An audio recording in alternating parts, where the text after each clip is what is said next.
Альмас Movie Guide. Ширхэгдлэн буудрах гэсэн мессеж илгээсэн бүгдэнд нь баярлалаа. Шинэ оны минь ингээд дараагийн кино Serendipity. Зүс сарын баярын их хөдөлгөөн өрнөж хайртай дотны хүмүүстэй бас өөртөө бэлэг бэлтгэхээр Нью-Йоркийн нэгэн том дэлгүүр төм тужигнаж, бум бужигнаж байдаг. Тэр үеэр дэлгүүрийн худалдагч бүсгүй шинхэн ноосон хар бэлийг заалан давчирч лангуун дээр үлгөхтэй зэрэгцэн хоёр талаас нь эрэгтэй эмэгтэй хоёр зэрэг барьж таарна. Яаж яхад энэ бэлийг хорвоод ганц идэм гинэ. Залуун за та авдаа гэхэд бүсгүй үгүй та эхэлж харсан ч гэх шиг. Ой арай л дэндүү боловсон уу? Ингиж найлах хадж байх дундуур нь нэг өвөө дайрч ороод авах гэж зүсгэн. Хаа газрын настангууд адилхан юм дөө. Дөнгөжил нэгний анх удаа харсан хэдэж харцаараа ойлголцож бушуухал хосуудын дөрвэсгэн өвөөгөөс бэлийг салгаж авлаа. Бүсгүй өөрт нь боломж олгосон талархан Serendipity гэх кафед уух юмар дайлвөө. Энэ нь зүүн бэлгийн мэрэг гэдэг үг ба бүсгүй нь хувь тавилан гэх зүйлд маш итгэдэг нэг юм биш таарна. Бөөгийн шашинтай юм шиг байгаа. Гэхгүй юу?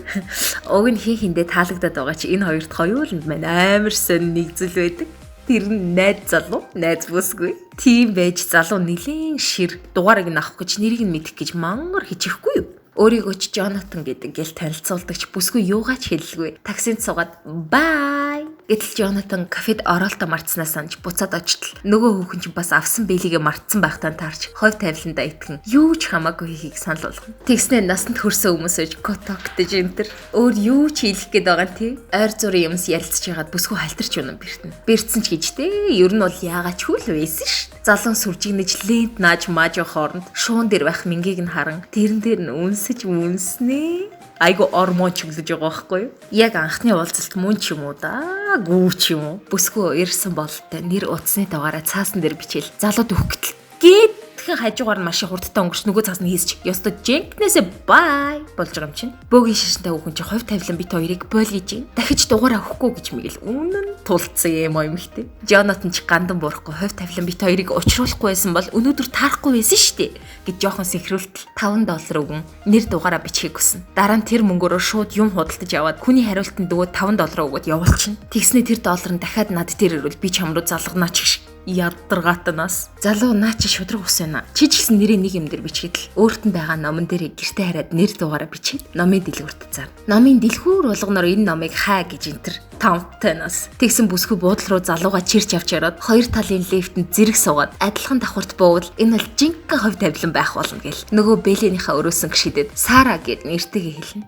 Дарамттай энэс. Тэгээд адилхан 23 давхар дээр дарсан ч бүсгүй дүнжин гарын зав шиг шуулуухан яваад ирчихлээ. Гэтэл Jonathan замдаа хид зогсож лефт нь гацаж мацаж хувь тавилан гэдэг юм новширсуур агаад зурч. Хайсан ч алдахгүй өнгөрөнөлтөө. Энэ явдлаас хойш олон жил өнгөрч Jonathan журамт анд болон түүний найз бүсгүй хоёрын нь гэр бүлийн уулзалтанд ирсэн байдаг. Найз нь залууд хандан үг хэлж дэрэгдэн сууж байгаа эмэгтэйг түүнд заягдсан цор ганц бүсгүй мөсгүй гэж дээш нь шидэж мань хоёр уруулны амтлагаа хийн өсөлдснэ гэж.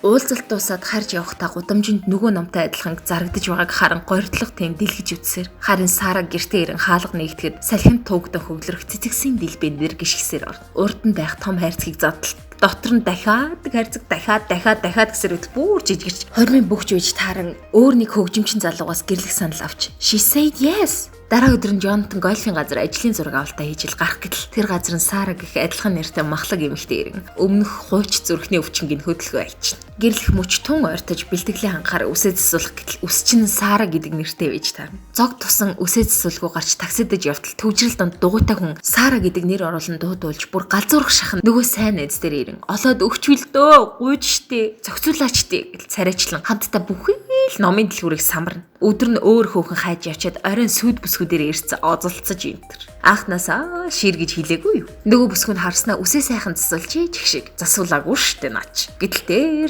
Сарагийн шиддэг өрөөсөн бэлийг олоод өмсөж үзтэл дотроос нь нөөдгийн баримт гараад ирдгийг. Хөөх химэн Сара гэдэг нэрнээс өөр зүйлгүй байсан ч бүртгэлийн дугаартай болоод авлаа. За ингээд 90 хайлт эхэллээ дээ. Тэр бэлийг зарсан дэлгүүрт очин олсон дугаараар нь дамжуулаад овг нэрийг нь мэдэх гэж хэрэгтэй хэрэггүй баахан худалдаа авалт гэж худалдагчаас нь шална. Харин Сара нөгөө талд хөгжимчин найз залуугаас жижигхэн амралт хүсэн Нью-Йорк явах зөвшөөрөл ав. Харин түүний санаа амралт биш Jonathan-ыг л хайх байсан байнлээ шүү дээ. Яс юм дээр. Найзыгаа хүртэл төрсөн өдрийн бэлэг гэж хуурч дагуулж ирчээ зорилгоо хэлдэг. Манай залуу найзтайгаа хайсаар архивын газрын шинэхэн ажилтан ятгаж хуучин гэрээ хаягийг нь мэднэ. Харин манай бүсгүй хаанаа сайхан мэдгүй зөнгөртөж явах хооронд найз нь гудамжнаас хольх парадо төрөвч худалдаж явлаа. Ер нь бол маш ойрхон нэг гудамжны хоёр тал зөрлөлтөд яваад байгаа байхгүй юу? Гэтэл рекламны хуудас тарааж явсан гольфын ажилтан газраас босгох зураал нөгөө хувь тавиландаа итгэн тийшээ зүглэн. Харин хоёр залуу хуучин гэрт нь очино. Удахгүй гэрлэх гэж үж үнэн завтай хоёр гар шүү. За тэгээд буруу зүрээ явсаар Сара нөгөө серендипити дээрч найз нь одоо дими зүйлийн араас яваад ина авах шүү гэж ятгаж ягаад зөөгч нь хариултыг нь авчиж өгөн тэндээс гарахгүй юу?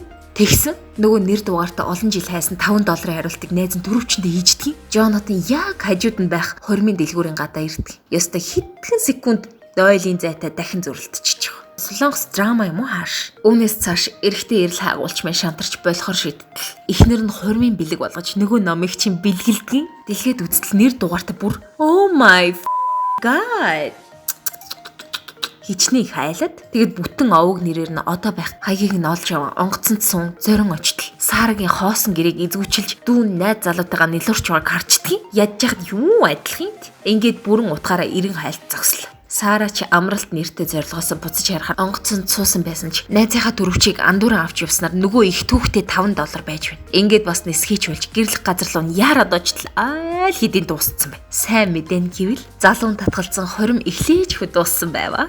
Сарагийн найз гэрлүүгээ ганцаар явахаар болж гаргаж өгөхдөө гадуур хүрмээ хөгжимчин залуутайгаа хамт явж байхдаа Котокийн дэргэд сандал дээр орхисноо санав. Тэр залуу Сара гэхээс илүү карьераа хөөдөг байсан бүсгүй бүр их ганцаардуулдаг байсан байх л та. Харин манай залуу хоримнаас татгалзсан өөр бүсгүйг өгүүлэн сандаг тухай найзынхаа бичиж өгсөн эмнэлгийн захиаг уншиж явсаар Котокны дэргэд ирснээ анзарч тэг голдонд баахан бодлогошорч нилээн орч нөгөө бэли энтрэ гаргаж үнэрлэж эргүүлж тойруулж харангаа дээшээ харан хөвт. Энэхэн хооронд өрөөсөн бэли дээр нь хийсэд ирэх энэ. Лайфа гэж арай гэж нэг юм хоёр бинэ оллоо. Энэ бүхний эцэст. Йоо. Сүүлдээ манай хүүхэн баахан хувь тавилан гэж дайлжсандаа амаа барьсан байх өө зайл. Их юм туулж олон атал явдлын дараа арай гэж уулзж байгаа юм чинь. Ингээд гинтийн бөгөөд богинохон байсан учирлаа. Олон жил зүрхэнтэй тээж сэтгэлдээ мартаж чадалгүй тэмүүлсэн хоёрын хайр үүгээр аз жаргалтай төгсдөг. Эхэлсэн цэг нь дэлгүүр байсан боловч төгсгөл нь мөн ч адилхан анх уулзсан газараа ирэн жаргав. Төгсгөлт нь гэж хэлэхэд сайхан хайр байдаг юм шүү. Олдвол Сара шиг азаа үзэлгүй шууд татгаад аваарай.